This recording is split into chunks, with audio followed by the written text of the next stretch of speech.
मित्रों, आज मैं आप सबको एक अद्भुत प्रार्थना के बारे में बताना जा रहा हूँ। एक कहानी के माध्यम से। कहानी इस प्रकार है।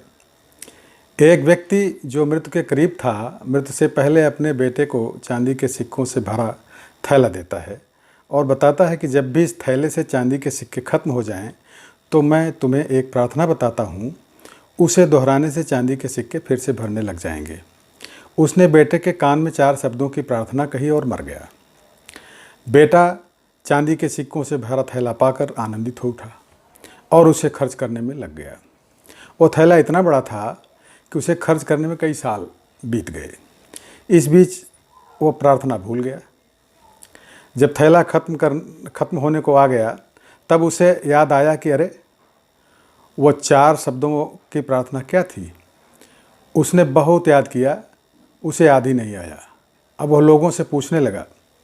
पहले पड़ोसी से पूछता है कि ऐसी कोई प्रार्थना तुम जानते हो क्या जिसमें 4 शब्द हैं।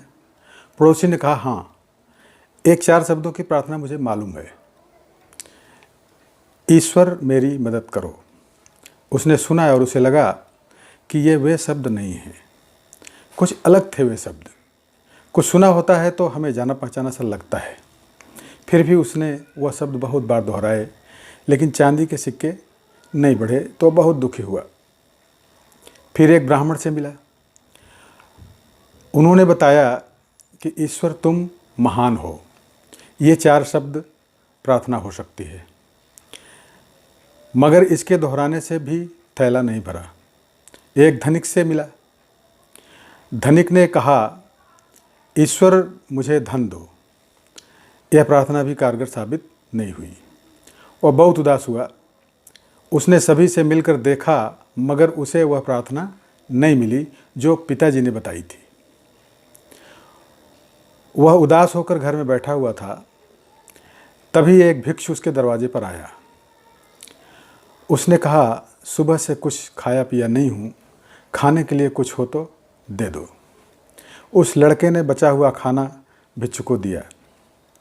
उस साधु ने खाना खाकर बर्तन वापस लौटाया और ईश्वर से प्रार्थना की, हे ईश्वर तुम्हारा धन्यवाद। अचानक वो लड़का चौंक उठा और चिल्लाया कि अरे, यही तो वो 4 शब्द थे। उसने वे शब्द दोहराने शुरू कर दिए, हे ईश्वर तुम्हारा धन्यवाद, हे ईश्वर तुम्हारा धन्यवाद। और उसके सिक्के बढ़ते गए, बढ़ते गए। इस तरह उसका पूरा थैला भर गया। इससे समझें कि जब उसने किसी की मदद की, तब उसे वह मंत्र फिर से मिल गया, हे ईश्वर तुम्हारा धन्यवाद। यही उच्च प्रार्थना है, क्योंकि जिस चीज़ के प्रति हम धन्यवाद देते हैं वह चीज़ बढ़ती है। अगर पैसे के लिए धन्यवाद देते हैं तो पैसा बढ़ता है, प्रेम के लिए धन्यवाद देते हैं तो प्रेम बढ़ता है। ईश्वर या गुरु जी के प्रति कृतज्ञता के भाव प्रकट करते हुए धन्यवाद देते हैं कि ऐसा ज्ञान सुनने तथा पढ़ने का मौका हमें प्राप्त हुआ, तो बिना किसी प्रयास के हमारे जीवन में ज्ञान उतर रहा है। वरना अनेक ऐसे लोग हैं जो झूठी मान्यताओं में जीते रहते हैं और उन्हीं मान्यताओं में ही मरते हैं।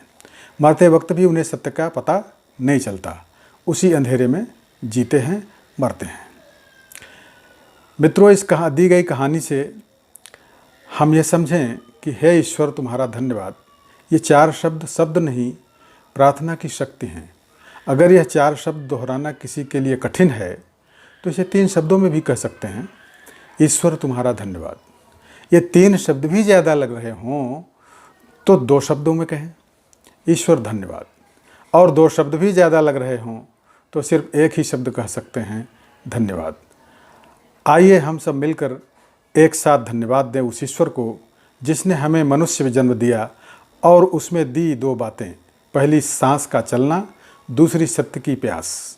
यही प्यास हमें खोजी से भक्त बनाएगी। भक्ति और प्रार्थना से आनंद होगा, परम आनंद। सदैव प्रसन्न रहिए, जो प्राप्त है पर्याप्त है। मित्रों, अगर यह कहानी आप सबको अच्छी लगी हो तो कृपया मेरे चैनल को सब्सक्राइब करें और शेयर करें। धन्यवाद।